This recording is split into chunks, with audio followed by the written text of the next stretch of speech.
दोस्तों, स्वागत है आपका एक बार फिर से इस चैनल पे। आज का टॉपिक है बहुत ज़्यादा इम्पोर्टेंट होने वाला है। अगर आप इसरो के किसी भी टेक्निकल एग्ज़ाम जैसे साइंटिस्ट, इंजीनियर, एससी या टेक्निकल असिस्टेंट की तैयारी कर रहे हैं, तो आपको पता ही होगा कि प्रीवियस ईयर क्वेश्चंस इसरो की कितने ज़रूरी होते हैं। हम सब जानते हैं कि इसरो का पेपर थोड़ा टफ होता है और बेस्ट प्रिपरेशन का तरीका है उन क्वेश्चंस को सॉल्व करना जो पहले पूछे जा चुके हैं। इन पीवाईक्यू से हमें एग्जाम के पैटर्न, डिफिकल्टी लेवल और मोस्ट इम्पॉर्टेंट टॉपिक का एक क्लियर आइडिया मिल जाता है। It's like having a secret map to success. तो चलिए, बिना किसी देरी के शुरू करते हैं हमारा आज का सेशन। इस वीडियो में हम डिटेल्ड सॉल्यूशन के साथ सारे ट्रिकी कॉन्सेप्ट को आसान लैंग्वेज में समझने की कोशिश करेंगे। पेंसिल और कॉपी तैयार रखिए क्योंकि ये होने वाला है एक power packed revision. Let's crack ISRO together guys. So our first question is going to be the number of bit string of length 8 that will either start with 1 or end with double zero is। Friends, अगर आपको bit strings के questions tricky लगते हैं तो ये question एक eye opener होने वाला है आपके लिए। आज हम सॉल्व करेंगे एक ऐसा क्वेश्चन जो बार बार रिपीट होता है इसरो के एग्जाम्स में। The correct answer for this question is going to be option number C, that is 160। ऐसा क्यों? Let's clear it out. सबसे पहले अगर हमारे पास टोटल बिट 8 है और स्ट्रिंग स्टार्ट हो रही है जो कि फिक्स है 1 से, तो अब हमारे पास बचते हैं बाकी के 7 बिट्स, क्योंकि एक बिट तो फिक्स होने वाला है। तो अगर हम बात करें 2 to the power 7, जो कि होता है 128 कॉम्बिनेशंस। अब हमारे पास लास्ट के 2 बिट भी फिक्स है जो कि डबल जीरो होने वाले हैं। दैट मीन्स हमारे पास बचे हैं 6 bits. 2 to the power 6 is equal to 64 combination.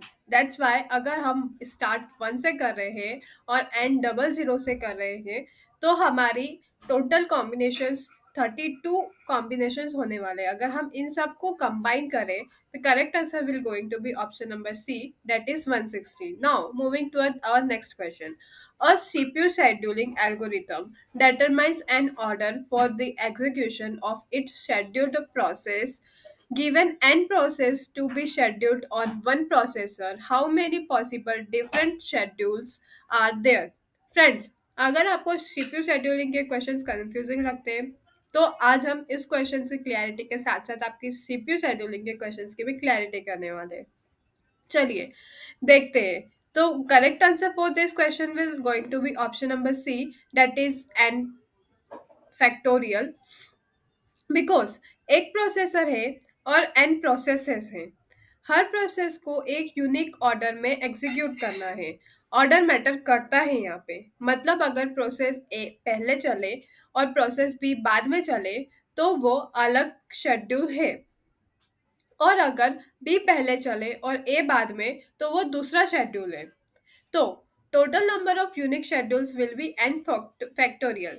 एक एग्जांपल लेते हैं। अगर 3 प्रोसेसेस हैं ए बी सी, तो पॉसिबल ऑर्डर क्या क्या हो सकता है? या तो पहले ए बी सी तीनों साथ में चले, ए सी बी चले, बी ए सी चले, बी सी ए चले, सी ए बी चले, या सी बी ए चले। That means total 3 factorial, which is 6।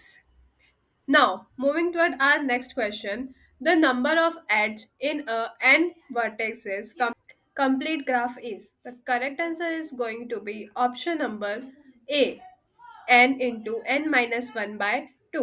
Because complete graph होता क्या है exactly? एक ग्राफ जिसमें हर वर्टेसेस हर दूसरे वर्टेक्स से डायरेक्टली कनेक्ट होता है। टोटल कनेक्टिविटी ये या इट्स कितने बनेंगे? हर वर्टेसेस से n-1 कनेक्शन पॉसिबल है, लेकिन अगर हम सब वर्टेक्स के लिए काउंट करें तो डबल काउंटिंग हो जाता है। तो correct formula is going to be n into n minus one by to.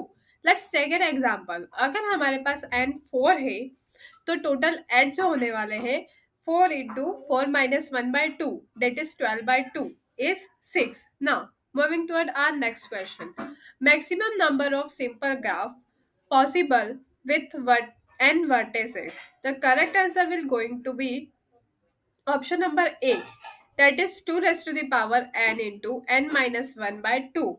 ऐसा क्यों? सबसे पहले जानते हैं सिंपल ग्राफ होता क्या है।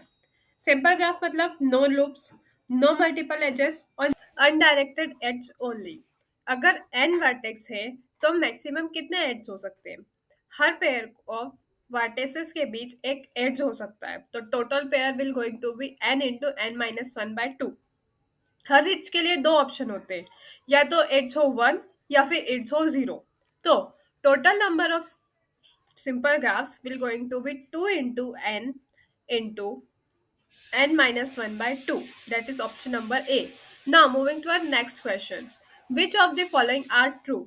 In a graph G with n vertices and e edges, sum of degree of vertices is n into e. या फिर acidity of a connected graph can never be equal to the radius of the graph. या फिर width of a graph is the shortest cycle of the graph. या फिर graph will equal degree for all vertices is multiple graph. Now अगर हम one by one बात करें, तो अगर हम देखें sum of degree is two into E, ये तो ग्राफ थ्योरी का गोल्डन रूल है। That means hand shaking theorem में हर एज दो वर्टिसेस को कनेक्ट करता है, तो टोटल डिग्री काउंट हमेशा two into number of edges होता है। अगर हम इसेंट्रिसिटी की बात करें, तो इसेंट्रिसिटी का मतलब होता है distance of a vertex from its farthest vertex. Radius जो होती है उसमें वो minimum eccentricity among all vertices होती है। तो अगर एक वर्टेक्स का इसेंट्रिसिटी रेडियस के बराबर हो, तो पॉसिबल है कि ये स्टेटमेंट ट्रू हो सकता है, बट नॉट एवरी टाइम। अगर हम ग्रिथ ऑफ शॉर्टेस्ट साइकिल की बात करें, तो ग्रिथ का मतलब होता है ग्राफ का स्मॉलेस्ट साइकिल लेंथ। अगर ग्राफ असाइक्लिक हो जैसे ट्री, तो ग्रिथ अनडिफाइंड होती है। That's why this is true. And अगर हम नेक्स्ट ऑप्शन की बात करें, इक्वल डिग्री होने का मतलब है मल्टीग्राफ नहीं होना। मल्टीग्राफ तब होता है जब मल्टीपल एड्स हो between same pair of vertices. Equal degree तो सेम ग्राफ में भी हो सकती है, जैसा complete graph. That's why the correct answer will going to be option number A, which contain first and third one. Now, moving to our next question. If G is a graph with E edge and N vertices, the sum of degree of all vertices in a graph is, the correct answer will going to be option number D, that is 2E, because graph G में n vertices और E edge है। हर edge दो vertices को connect करता है। Degree of vertex is equal to number of edges connected to it होता है। तो अगर हम सब वर्टेसेस की डिग्री को ऐड करें, तो हर एड्ज को दो काउंट होता है, एक बार हर एंड पॉइंट के लिए। तो total degree of sum is equal होने वाला है two into number of edges, that is sum of degree is two into E. Now moving to our let's taking an example. अगर edge 5 है, तो total degree of सम हो जाएगा 2 into five, that is 10। Now moving to our next question, that is going to be a graph with n vertex and n minus 1 edge that is not a tree is, the correct answer will going to be option number B, disconnected, because tree की definition होती क्या है? Tree defines कि connected graph होना चाहिए, no cycle होनी चाहिए और exactly n minus one edges for n vertex होने चाहिए। अब क्वेश्चन कह रहा है कि ग्राफ में n वर्टेक्स है और n माइनस वन एड्स है, लेकिन ये ट्री नहीं है। मतलब या तो ग्राफ डिस्कनेक्टेड है या साइकिल प्रेजेंट है। साइकिल हो तो वो n माइनस वन से कम होनी चाहिए, लेकिन ये it's exactly n minus one है, साइकिल पॉसिबल नहीं है। तो only possibility is graph is disconnected, मतलब कुछ वर्टेक्स एक दूसरे से कनेक्टेड नहीं है, ट्री का कंडीशन फेल हो गया। अगर हम एक एग्जांपल देखें, अगर 5 वर्टेक्स है और 4 एड्ज है, लेकिन एड्ज ऐसे कनेक्टेड है कि एक वर्टेक्स अलग पड़ा है, ग्राफ डिसकनेक्टेड है और ट्री नहीं बन सकता। Now, moving toward our next question, a given connected graph G is an Euler graph if and only if all vertices G are off. The correct answer will going to be option number B, even degree, because Euler graph होता क्या है? एक graph जिसमें Euler circuit exist करता हो, मतलब ऐसा closed path जो हर एड्ज को एग्जैक्टली वंस ट्रेवर्स करे और स्टार्ट और एंड वर्टेक्स सेम हो। यूलर सर्किट के लिए कुछ स्पेसिफिक कंडीशन होती है। ग्राफ कनेक्टेड होना चाहिए फर्स्ट वन, और हर वर्टेक्स का डिग्री इवन होना चाहिए। तो अगर किसी कनेक्टेड ग्राफ की सभी वर्टेक्स की डिग्री इवन है, तभी वो यूलर ग्राफ हो सकता है। अगर हम एग्जाम्पल देखें, तो एक ग्राफ में 4 वर्टेक्स है और सबकी डिग्री 2 है, तो ग्राफ कनेक्टेड है, सबकी डिग्री इवन है, तो ये यूलर ग्राफ होगा। Now moving to next question, if a graph requires k different colors for its proper coloring, then the chromatic number of a graph is, the correct answer will going to be option number B, that is k, because proper color का मतलब होता है कि adjacent vertex जो add से connect हो उसका colour same नहीं होना चाहिए। क्रोमेटिक नंबर होता है कि minimum number of colours required for properly colour the graph, मतलब अगर किसी ग्राफ को प्रॉपरली कलर करने के लिए के कलर्स लगते हैं, तो क्रोमेटिक नंबर भी के ही होगा। अगर एक ट्रायंगल देखें जिसके 3 वर्टेसेस है और सब एक दूसरे से कनेक्ट है, हर वर्टेक्स को अलग अलग कलर देना है, तो chromatic number will going to be 3.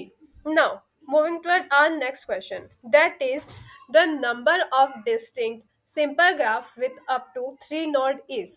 The correct answer will going to be option number C, that is 7, because अगर हम सिंपल ग्राफ की डेफिनेशन पढ़ें तो उसमें सेल्फ लूप नहीं होने चाहिए, मल्टीपल एजेस भी नहीं होनी चाहिए, सिर्फ अनडायरेक्टेड एज होनी चाहिए। तो अगर पॉसिबल 3 ग्राफ्स है, अप टू 3 ग्राफ नोड से, तो फर्स्ट नोड होगी जिसमें कोई भी एड्स पॉसिबल नहीं होगी, सिर्फ एक ग्राफ बनेगा। सेकेंड नोड से आइदर एड्स एग्जिस्ट करती हो या ना करती हो, तो that will be 2 raised to power 1, 2 graph बन सकते हैं। थर्ड एड से टोटल पॉसिबल एड्स हो सकती है 3 into 3 - 1/2, दैट इज 3। ना अब अगर 2 की पावर 3 करेंगे तो 8 ग्राफ्स। तो अगर हम इन तीनों को प्लस करते हैं, तो 1 + 2 + 8 is going to be 11. After removing isomeric duplicate, the total distinct sample graph with up to 3 nodes is 4. For 3 node, for 2 node, for 1 node will going to be 7. इसीलिए correct answer है 7. Now moving to our next question.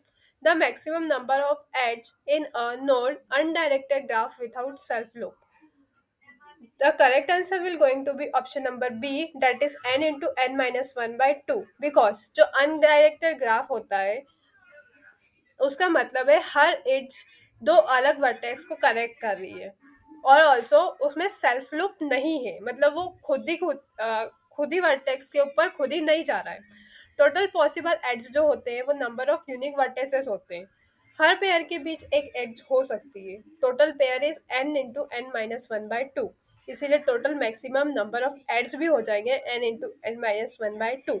Now moving to our next question, that is let B G be an arbitrary graph with n node and k component. If vertex is removed from G, the number of component in the resultant G must necessarily lie down between. The correct answer will going to be option number C, between k-1 and n-1, because graph जी में के component है, मतलब graph already disconnected है और हर component एक connected sub graph है। अब एक वर्टेक्स रिमूव करते हैं। अगर रिमूव्ड वर्टेक्स किसी कंपोनेंट का आइसोलेटेड वर्टेक्स था, तो कंपोनेंट रिमूव हो जाएगा, दैट मीन्स कंपोनेंट कम हो सकते हैं। अगर रिमूव्ड वर्सेस किसी कनेक्टेड पार्ट का ब्रिज था, तो कंपोनेंट टूट जाएगा और कंपोनेंट बढ़ सकता है। अगर वर्टेक्स किसी कंपोनेंट का आइसोलेटेड पार्ट था, तो कंपोनेंट रिमूव हो जाएगा, दैट मीन्स k-1। अगर वर्टेक्स रिमूवल से मल्टीपल कंपोनेंट बन जाते हैं, तो इट विल बी n-1। इसीलिए the correct answer is option number C. Now moving toward our next question. Let X be the adjacency matrix of graph G with no self loop.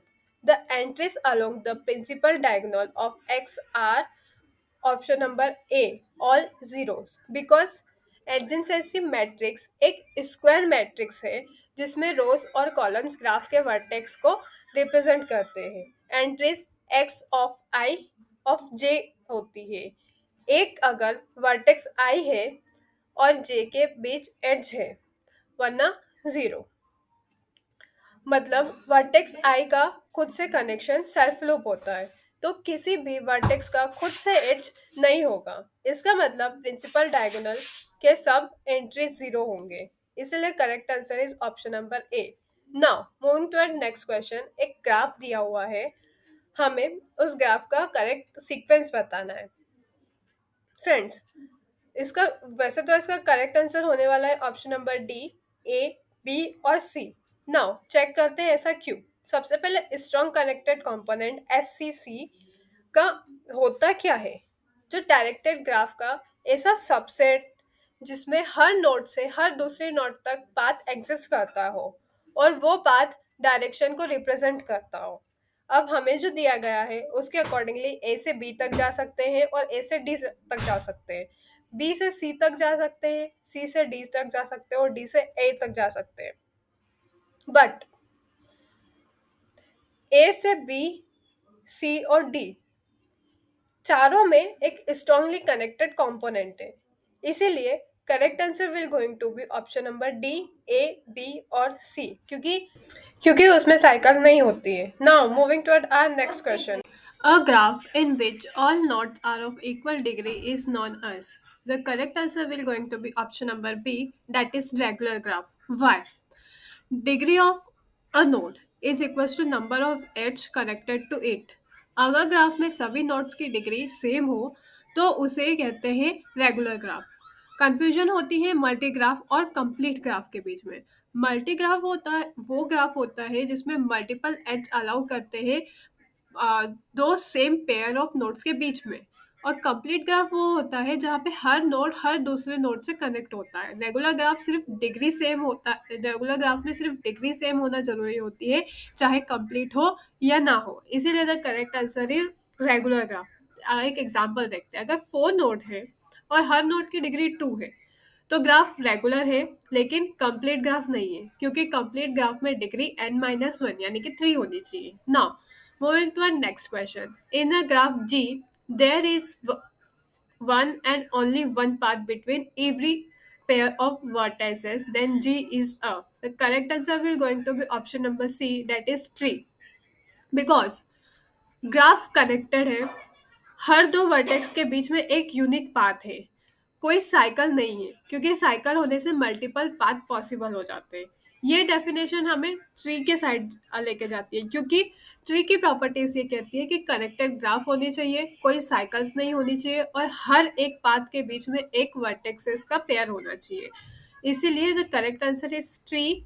अगर example देखें तो 4 node है, अगर A B C D, हर pair के बीच में एक की बात होगा, कोई साइकिल भी नहीं होगी, तो ये ग्राफ एक ट्री है। Now moving toward next question, that is a simple graph, a graph without parallel edge और loops with n vertices and k component can have at most. The correct answer will going to be option number D, because simple graph की definition बोलती है कि कोई self loop नहीं होना चाहिए, कोई पैरेलल एज नहीं होनी चाहिए, सिर्फ अनडायरेक्टेड एज होनी चाहिए।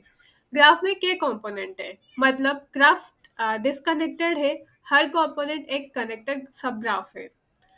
और एक कनेक्टेड ग्राफ में m vertices can have at most m into m-1/2 edge. तो अगर ग्राफ में n vertices और k कंपोनेंट है तो मैक्सिमम एज तब मिलेगी जब सबसे बड़ा कनेक्टेड ग्राफ हो विथ n-k+1 vertices, जो कि वर्स्ट केस होता है।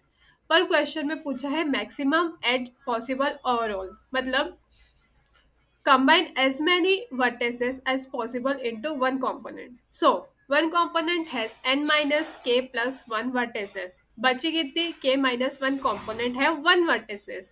इसलिए correct answer will option number D. Now, moving to our next question. How many edges are there in a forest with V vertices and K component. The correct answer will going to be option number C, that is V minus K. Because forest होता क्या है, जहाँ पे बहुत सारे trees का collection हो, मतलब acyclic undirected graph.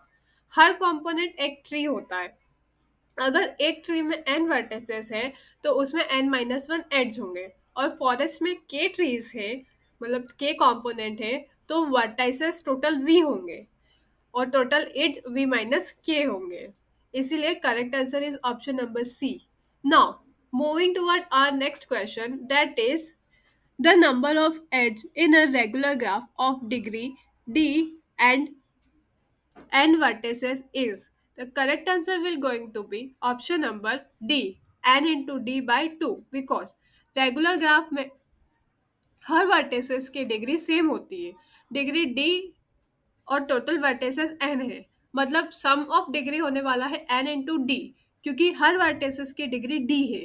Hand checking theorem बोलती है कि टोटल डिग्री का सम 2 इंटू नंबर ऑफ एड्स होता है, और नंबर ऑफ एड्स यहाँ पे n इंटू d by 2 हो जाएगा। Now, let's moving to our next question. If there are 5 faces and 9 vertices in an undirected planar graph, then number of edge is, the correct answer will going to be option number C, that is 12. Because Euler graph का formula होता है v minus E plus F into is equals to 2। यहाँ पे v होता है number of vertices, e होता है number of ads और f होता है नंबर ऑफ फेसेस। हमें नंबर ऑफ वर्टिसेस 9 दिए हुए हैं और नंबर ऑफ फेसेस 5 दिए हुए हैं। तो अगर हम इसको यूलर ग्राफ में पुट करेंगे तो हमारी ई की वैल्यू 12 निकल के आएगी। That's why the correct answer will going to be option number C, 12। So guys, thank you so much. अगर आपने ये वीडियो यहाँ तक देखा है तो आप डेफिनेटली सीरियस लर्नर हो। आपका सपोर्ट ही मोटिवेशन देता है कि हम और पीवाईक्यूज ब्रेक डाउन करें और कॉन्सेप्ट को सिंपल और विजुअल बनाएं। अगर आपको यहाँ तक में कोई भी प्रॉब्लम हो तो आप प्लीज़ कमेंट करके हमें बताएं ताकि हम उसे सॉल्व कर सकें। और हाँ, अगर आप नए हो चैनल पर तो चैनल सब्सक्राइब ज़रूर करें। हर वीडियो में हम एक नए कॉन्सेप्ट को क्रैक करते हैं एग्जाम स्टाइल क्वेश्चंस के थ्रू। आपके लाइक और कमेंट से पता चलता है कि कौन सा टॉपिक नेक्स्ट कवर करना चाहिए। नेक्स्ट वीडियो में हम देखेंगे कुछ और पीवाईक्यूज। तब तक के लिए अपना रिवीजन स्ट्रांग रखो और कॉन्सेप्ट को विजुअलाइज करते रहो। मिलते हैं अगले कॉन्सेप्ट के साथ। Thank you so much guys. जय हिंद।